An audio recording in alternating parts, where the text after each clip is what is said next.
Let's go, Meat Boys. Yo, episode 170. Seems like it's been forever, Meat Boys, since we broke it down, but I think we're still kind of reeling from that UFC 300 hangover because the card absolutely delivered. We could spend all day recapping every last moment of it, but I feel like we'd be here all night, Meat Boy, and it's crazy that that was already 2 weeks ago, but finally the UFC's back with an absolute dud scrapper of a card this weekend. But nonetheless, Meat Boy, I mean, a lot of good stuff from the Meat Boys on UFC 300. We both went 7-4. Not bad for the 11 banger breakdown. And obviously, the easy Meatlock, the sixth in a row cashed. Jiri Prohaska was a little sketchy in that first round, but easy light work finished for us in that second over Rakic. I do want to talk about that one. What did you think about the Meatlock? I mean, that was a lock nonetheless. I mean, it was pretty light work. It went exactly how we thought. Still can't believe that Yuri was a dog. Like, what was odds in the Zimpies out there thinking? Like, I'll never understand that. But fun fight. I mean, it's Yuri, right? Every time he gets in that octagon, it is an absolute war and an amazing fight. They had some good exchanges, but Yuri once again pulled through, got the better of him, and finished it, and showed him that he is a samurai. Yeah, he is a true samurai. To your point, an easy dog lock. And again, we were mystified. We were stupefied by the fact that he was a dog, but we'll take that all day. And stick around, Meat Boys. The Meat Lock this week, another Meat Lock dog. And we're going for 7 in a row, Meat Boys. So we're trying to keep this thing going, keep things green, very green, in fact. And it was an easy light work Meat Lock. We were whipping up pizzas, right? We were making some freshly baked pies. And in the background, Jiru was getting easy light work, second round finishes. So good stuff. Your boy Figueredo came back, opened the card. Rarely would you ever see Figgy not on a main card as opposed to opening an entire, being the OG curtain jerker. So, what were your thoughts on Figgy? I know you were stoked on that one. Yeah, no, Figgy went exactly how I'd imagined. Pure domination. I mean, Cody G had no chance. It was a little sad to be honest. It's like, man, Cody G probably one of the sickest bantamweights of all time in his era. But what's weird is like he's only like 31, so technically this should be his era, but he like started when he was 19, so he peaked early, unfortunately. But those were good times with the Dominic Cruz and him and all those other fights he had. He seemed unbeatable until TJ Snake Shaw kind of took his soul. So hate to see it, but this is Figgy's era, and I cannot wait. I really hope they book Figgy versus, man. I mean, there's so many good fights. You got Peter, Yan, Corey Sanhagen, Umar, Sugar Sean, Cheeto Vera. I mean, put him versus any of the top 10 guys or any prospects. I'm in. Figgy's there to stay. He's gonna dominate everyone. I think he even knocks out Sugar Sean first round. Very interesting, and we'll come back to that because it wouldn't be crazy to see those two match up within the next 16 months. And I'm taking your word, I'm taking at face value on that one, Meat Boy, because I know you rep Sugar Sean. So for you to be that bullish on Figgy, we'll bookmark that one, April 24th, nonetheless. But other good stuff. Again, we could sit and talk all day about it. Moicano, Doglock, we were all over that. Great stuff there, Meat Boy. Diego Lopez. I mean, what can you say about Diego? Absolutely sick first round finish again. I mean, this dude really is living up to all the hype. And then I want to get your take on Kayla Harrison, Meat Boy, because we'd be remiss if we didn't admit we were both on Holly Holm. I think we were both a little bit surprised from Kayla Harrison. If you were to summate, give me just a one sentence summary of what you thought of the Kayla Harrison performance. What would you say? One sentence. Oh man, that's tough. One sentence of Kayla Harrison's performance. Um, it's what was expected. By most, right? But we were in on Holly Holmes, so it's like it's tough to make that argument for us. But nonetheless, I mean, were you impressed overall? Do you think that she's the next title challenger? And would she take Nunes if Nunes comes back? Two things. One, yeah, definitely a miscalc on our end. Thought Holly had a little more youth, but clearly age is there. I think peak Holly maybe, but Harrison's a tank. Like that's just crazy. But Harrison looked better than we thought, but also she fought a 50-year-old Holly.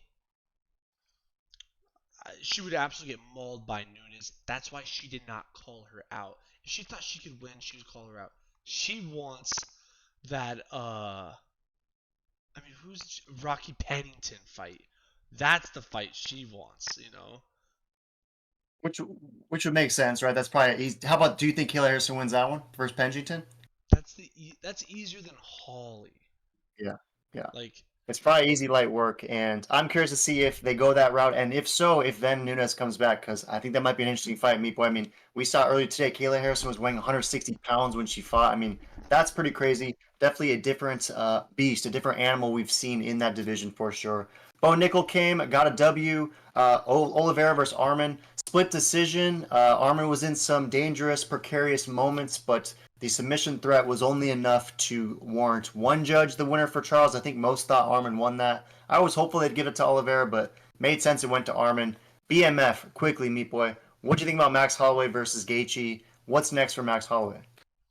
that was crazy. I couldn't believe that spinning, or that spinning sidekick or whatever that was, and him in the nose. That was, he like jumped, spun around, kicked him right in the face, straight kick. It's like, what was that? Busted him right in his nose. Which I don't know why Gaethje like went down. It was almost like he's going down for like a takedown or something. That was kind of weird. But that was crazy. I I see people in the comments. If that nose break didn't happen, Gaethje would have beat him and knocked him out. Shut up. Max is the GOAT.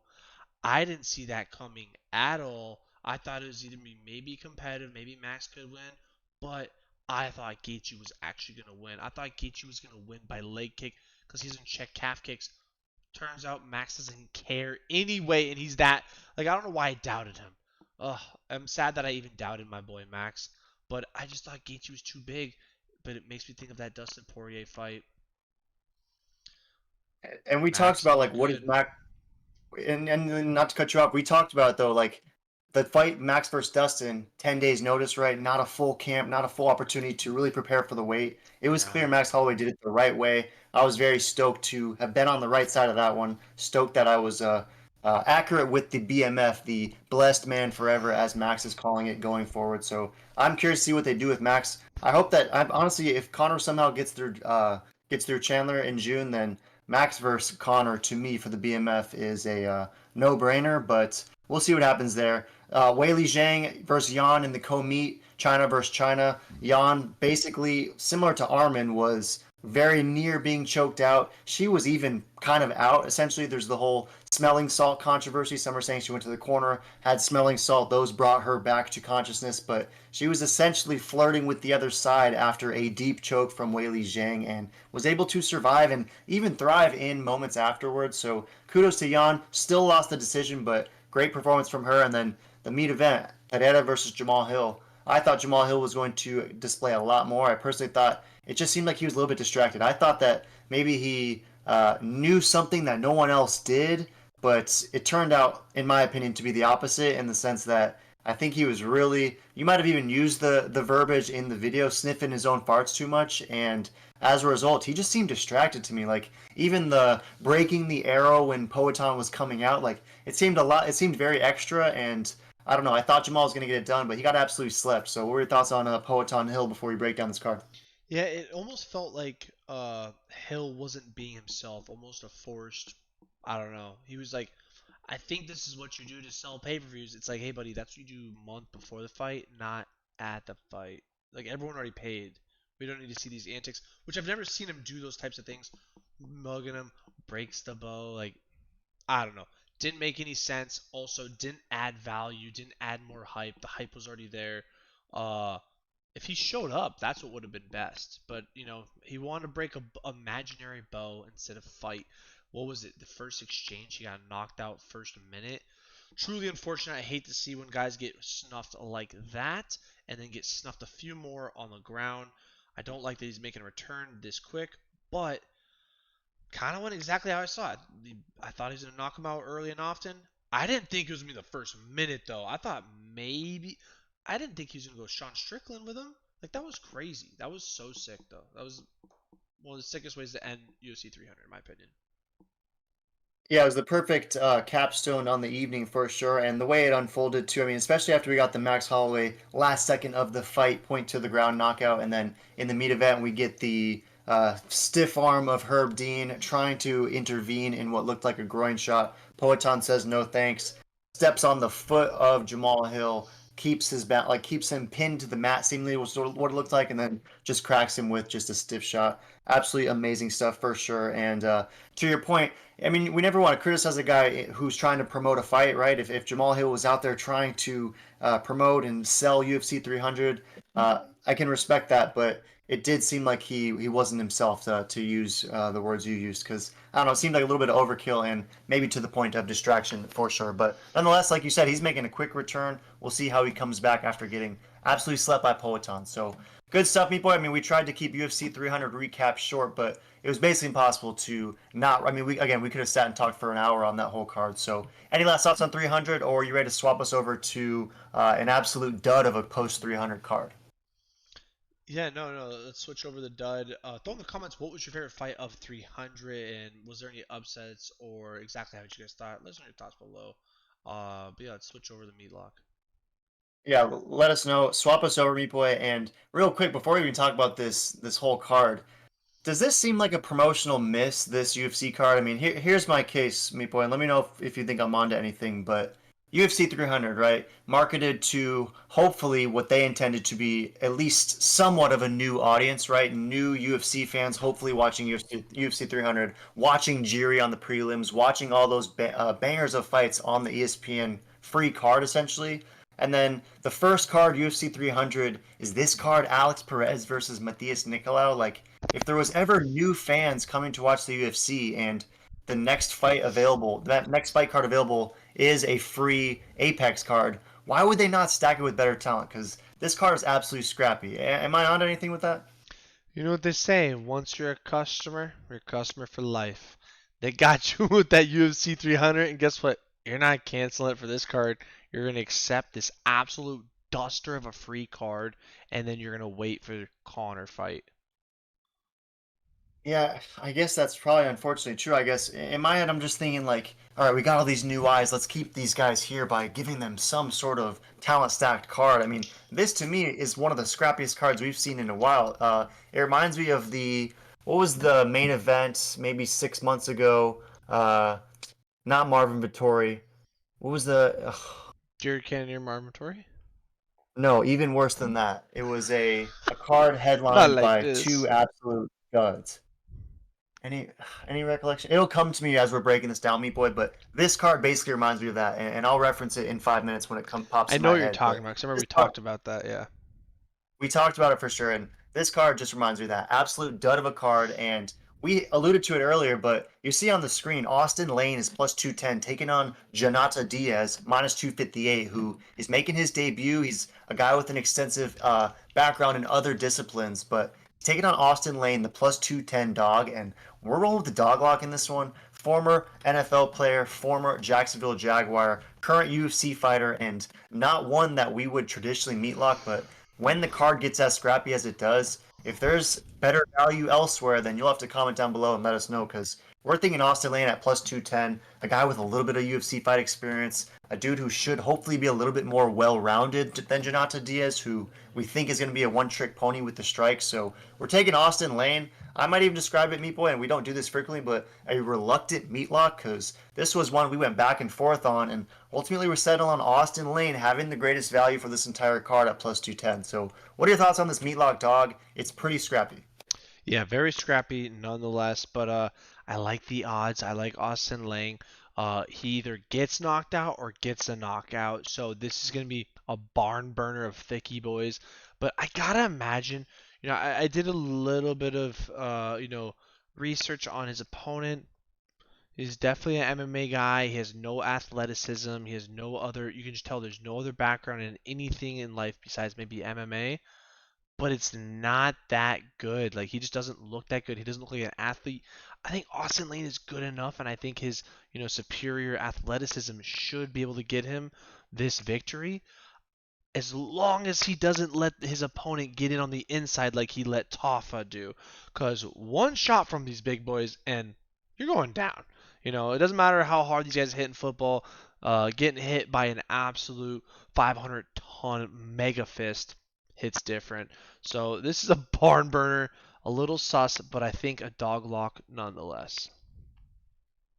Yeah, you can only eat so many mega meat sandwiches for sure, and these are two dudes who rarely get out of the first round, right? Sometimes don't even get out of the first minute. They're both either getting KOs or they're getting KO'd, and by both I mean Austin Lane, because he's the only one that has a loss. Technically, Janata Diaz 6-0 undefeated, but been taking on a lot of lower tier fighters. Eduardo Neves on the Contender Series, he absolutely slept in 3 minutes, and that's what netted him this opportunity in the first place. But the odds makers again are pretty bullish on Diaz. We, however, think that the well-roundedness of Lane and the doglock odds are a little bit too enticing to pass up. And one other little nugget that you can look at with Austin Lane is that fight against Juan Adams, who we know, the Kraken, truly awful UFC fighter, had an abysmal tenure with the promotion. But that fight against Austin Lane was actually kind of fake close. It was for the FFC Heavyweight Championship, and it was one that Austin Lane had to win in the fourth round. So you do like to see that while, yes, he ends fights or is ended in the first round traditionally. He did go 4 rounds with Juan Adams one time, so that's encouraging if you're trying to find some sort of rationale for an Austin Lane meatlock, because Janata Diaz has never gone beyond 4 minutes and 18 seconds. So I want to see what Diaz looks like in that second round. I want to see Austin Lane mix in some grappling, and I think that Lane might actually, if he can survive those early minutes, like you said, might actually pick up a mid finish in this one. So we're keeping it simple, throwing down an easy 50 to net 105, plus 210 again at the doglock odds. We're going for 7 in a row, Meat Boy. I mean, they see the green, they see the Meatlock streak that is accumulating, and Austin Lane, straight from the NFL, straight from the Jacksonville Jaguars, continues the meat streak. Any last thoughts on the Meatlock? No, I think it's a lock nonetheless, and yeah, I think Captain Jag is gonna get this one done. I think it'll be first round KO, hopefully. But yeah, lock nonetheless. Lock nonetheless, and again, 50 to net 105. Easy light work. Swap us over, Meat Boy. Fly us over because the Dirty Bird is a plus 250 dog and probably the most famous name on this entire UFC card. I mean, he probably has the most name brand recognition of anyone on this entire card. And he's taking on Uros Medic, who is a minus 310 favorite and is a guy who had a lot of UFC hype, right? He started 2-0, then he ran into Jalen Turner, and I believe he was even a favorite in that fight, but he got absolutely smoked light work in the first round. Rifled off 2 great wins after that, took out Omar Morales, returned to welterweight, took out Semi the Jedi in what was an absolute banger of a contest, and then lost most recently to the homie Oral by. But it's been kind of up and down for Medic, but the odds makers are loving him in this one, despite only having 11 total fights versus Tim Means, who is about to fight in his 50th. So any dog value plus 250 at the Dirty Bird, or is Medic too good of an opponent? You know, I do like Dirty Bird at 250. You can never count out the Dirty Bird, to be honest, but I don't know. He's just getting old. Probably gonna lose. The odds are probably correct on this, but I'm rooting for the Dirty Bird. But I gotta go with Medic. How do you think Medic gets it done? Because, I mean, odds makers are bullish for a reason. Even though he lost most recently, they're still riding him pretty heavily against the OG and Tim Means. And Tapology is singing a similar tune. 18% is rolling with the Dirty Bird, 82% go with Medic, and fat majority is Brown for the KO. So if you're rolling with the Dr. Udosh, do you agree with Tapology that he wins by KO and Tim Means gets slept? I mean, Timmy's being at his age, you gotta think that most likely he's probably going to get slept. I mean, the doctor, he's 30, he's strong, he's young.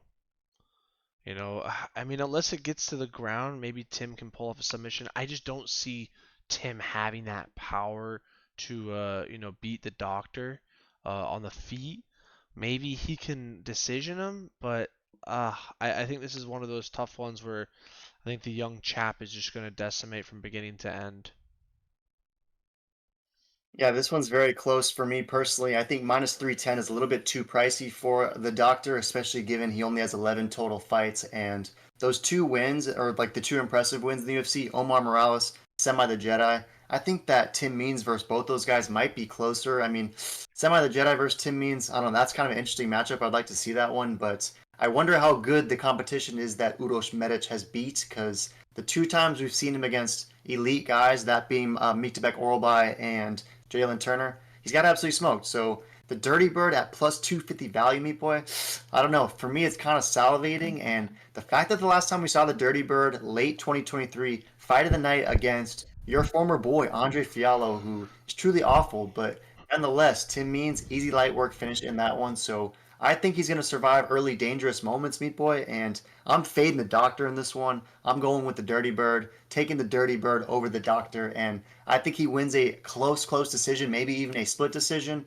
or picks up, like you said, a late third round submission. So I'm fine with the Dirty Bird in this one, taking the dog. There's got to be some dog life for Dirty Bird, even if you're taking doctor, right? 100%. The Dirty Bird always has some life in it. So definitely something to look into. Not a bad take on that. Um, I definitely am avoiding this because those odds are crazy. Like you said, 250 is not a bad thing to try, but I think he's probably gonna lose. I don't like seeing these guys at 40. That's very rare. We just saw Holly Holmes get absolutely decimated. Sure, that was the GOAT of PFL. Doctor is not the GOAT of PFL, but I think he'll still get it done.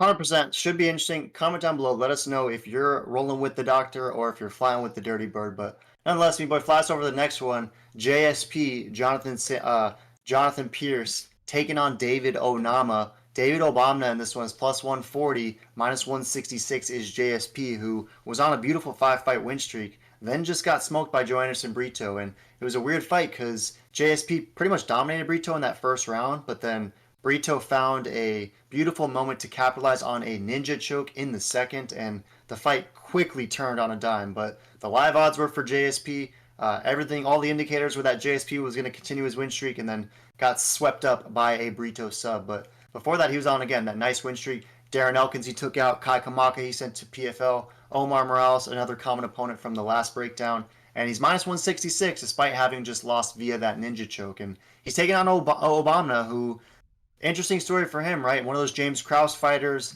lost to Nate Landwehr in a fight where he was a huge favorite, like around minus 300. Nate the Train, however, full steam ahead, got that done. And then he was able to rebound with a nice uppercut victory over Gabriel Santos late or mid last year. So we haven't seen him in about 10 months. JSP's a great levels test coming off a loss. What are your thoughts on this featherweight showdown?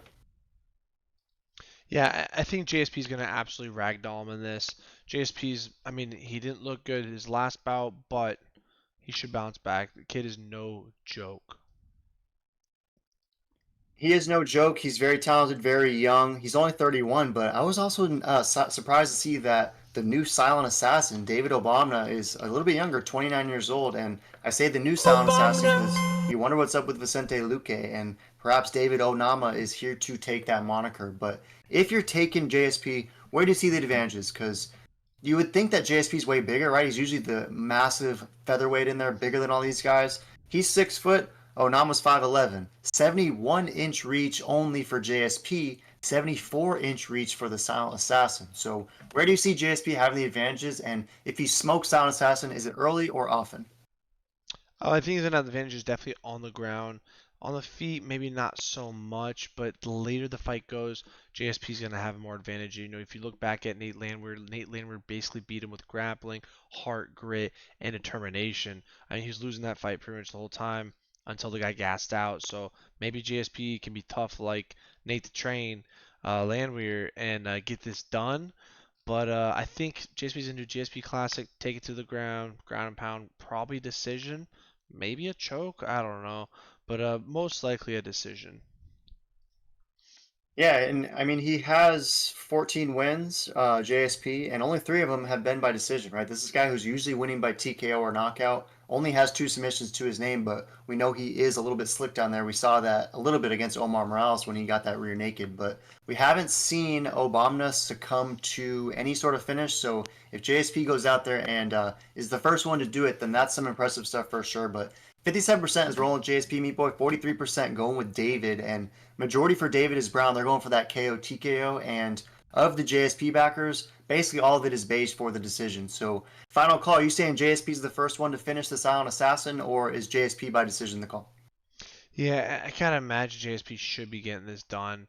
Um, maybe Onama is leveled up, uh, but I just gotta think, I hate doing this because MMA math is just not a thing, but he lost to Nate Landwehr. JSP would absolutely beat the brakes off Nate Landwehr. I gotta imagine. But I don't know. It should be a close fight, but I still got JSP. I think he's just better stand up ground game everywhere, better gas tank too. So he should be able to get this one done. Yeah, fair enough. I do wonder though, what would JSP versus Nate the Train Landry look like? Because maybe Nate could get that one done. I mean, Nate seemingly has beaten everyone, so JSP could be the next surprise for sure. But in this one, Meat Boy, JSP versus Silent Assassin, I think we could be undervaluing Silent Assassin a little bit. I think he's better than perhaps we give him credit, but I'm with you. I'm gonna go JSP. We've been riding him for a while now, and obviously the dude is very talented, and I think this is the moment where he can take his career in one of two directions. He can be that potential future title challenger in what is a stacked 145 division, or he can become a next sort of gatekeeper in this division. So huge fight. With you though, I'm gonna take JSP. I'm gonna take him by decision. So should be a fun fight for sure. The fight card that I was thinking about earlier, Meat Boy, finally came to me. My point was that this card is an absolute dud, headlined by what is a very scrappy meat event, Alex Perez versus Nicolau, and it reminded me of when Kennedy Nzechukwu versus Iwan Kutelaba was a meat event on a UFC product. So to me, these cards are similar meat events, similar duds. But nonetheless, Meat Boy, swap us over because we still got two more fights to break down. Ryan Superman Span, your boy, is a minus 198 favorite against Bogdan Guskov, aka Bumdog, who is plus 164 and gotta give him credit, is coming off a nice first round finish over Zach Puaga, who I thought was going to get that fight done. I thought he was looking good in the first minute or so. Then Bumdog absolutely slept him with combination punches at 3 minutes in the first round. So it was good to see him rebound after that disappointing debut that he had against Volkan Uzdemir, but nonetheless a great rebound. And he's taking on Superman Span, who is minus 198, but has lost two straight. However, that most recent contest against Anthony Smith was very close. It was a split decision in Singapore, and I personally thought that it was a clear 2-1 victory for Superman. I thought that the third round was the only one that was in question, and to me, I thought he did enough to win it, but the judges, two of them, gave Lionheart the victory, so it's technically two straight L's for Superman Span, but he's about a minus 200 favorite against Bumdog, who's fresh off a first round finish. So you taking Bumdog the dog, or are you rolling Superman Span? I think, oh man, this one's so tough because I'm not a fan of really either one. I don't know if I've ever picked Superman. Maybe I did once and he lost, so I'm gonna take Superman because I'm down for him to lose again. But yeah, I think Superman he should get this done. He's got absolute coconut bombs in those fists. He just can't be touched. He's got a glass jaw, as we've seen him and Johnny Walker. That was the battle of the jaws, really. So hopefully he can get it done. Um, I think he should win with that reach, with that height, that power. But you just never know with these big guys. I don't know. Some days they're the GOAT, some days they're absolute bumsteads. Yeah, you never know with these guys for sure, and it should be fascinating because Cesarovic, aka Bumdog, aka Bogdan Guskov, is garnering a solid 44% tapology. Basically, all of it is brown, so they think that if he does get this done, it's a Bumdog KO. And Span, meanwhile, is getting 56%. A lot of brown for the KO, some copper for the sub, a little bit of decision. So you taking Span by finish, and if so, is it early on Bumdog? I gotta say, yeah, it is because oh cool, Bumdog, he beat Volcan. All right, He 50-year-old lost the Vol. Volcan. Oh, so yeah, he lost the Volcan. Okay, cool. Like that was just last year, and then he beat Zach Puega. Like to put Zach Puega at the same level as Ryan Spann, that's just disrespectful in my opinion. So I think Ryan Spann should win this probably pretty convincingly. I gotta imagine Ryan Spann would not get submitted by Volkan, but maybe Ryan Spann is that bad. I don't know. I guess we'll find out.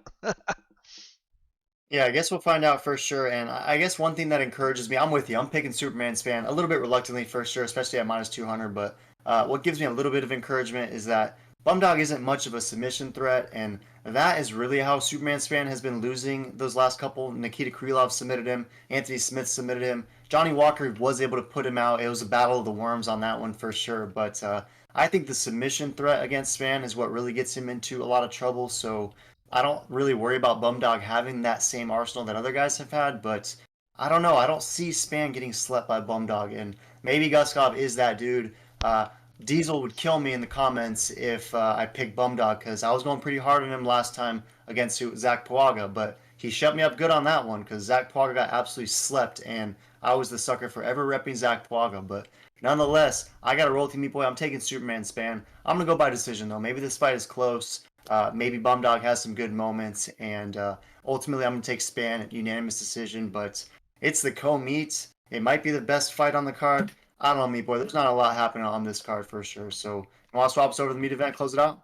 Yeah, let's close it.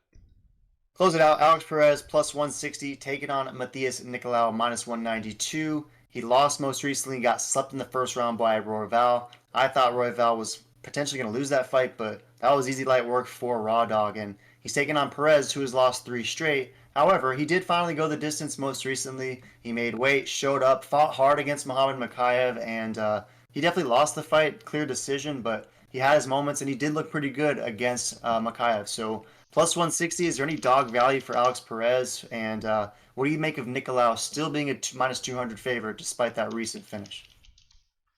Yeah, I like that. Perez is a dog. Perez is no joke. He's kind of like the RDA, maybe not as good, but he's kind of like the RDA of that division. Um, yeah, it's interesting. He's had a lot of canceled bouts. He hasn't been the most active fighter, which it is a little concerning. While I feel like Nikolai is pretty active for how new he's kind of been in here. Uh, Man, it's such a tough one. I'm torn, going back and forth. I'm gonna go with the dog on this one. I'm going to Alex Perez, the veteran. I got those odds are just too juicy. I mean, I don't think Nikolai's fought anyone with his style. This is gonna be a good fight. It's gonna be a good bout. I mean, he got KO'd by he lost to Brandon Royval. He can definitely lose to man, this. Yeah, I think he's gonna lose on this one. I think it's gonna be a decision, probably a boring one. Alex Perez classic. He gets it done.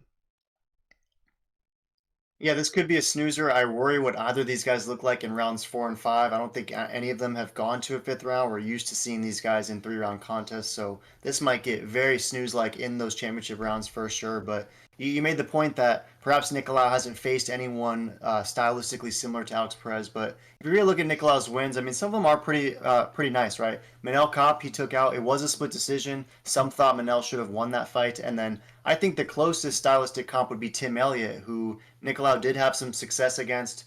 Very similar to Alex Perez, Tim Elliott is grinder wrestler, a lot of pace, a lot of heart, a lot of grit, and like an RDA style levels test in the division. So, does the fact that Nicolau went through Tim Elliott worry you a little bit if you're picking Alex Perez, or do you see Perez at this point of his career being even better than Tim Elliott was in 2021 when he fought Nicolau and lost? Yeah, I think he is a little better, but I don't know. You just never know. This guy, he in the UFC loses once, leaves the UFC, comes back, lose to Brandon Royval. I think he's gonna lose to Alex Perez again. I mean not again, but I think he's just gonna lose to Alex Perez. I think Perez has got him on this one. The vet, the skill, all that. I think he's gonna outgrade him on this one for sure. A grimy, lame, boring decision, which it just makes sense for this card. Yeah, it does make sense for this card. There's only one other way that they could cap off what should be an incredible evening of action.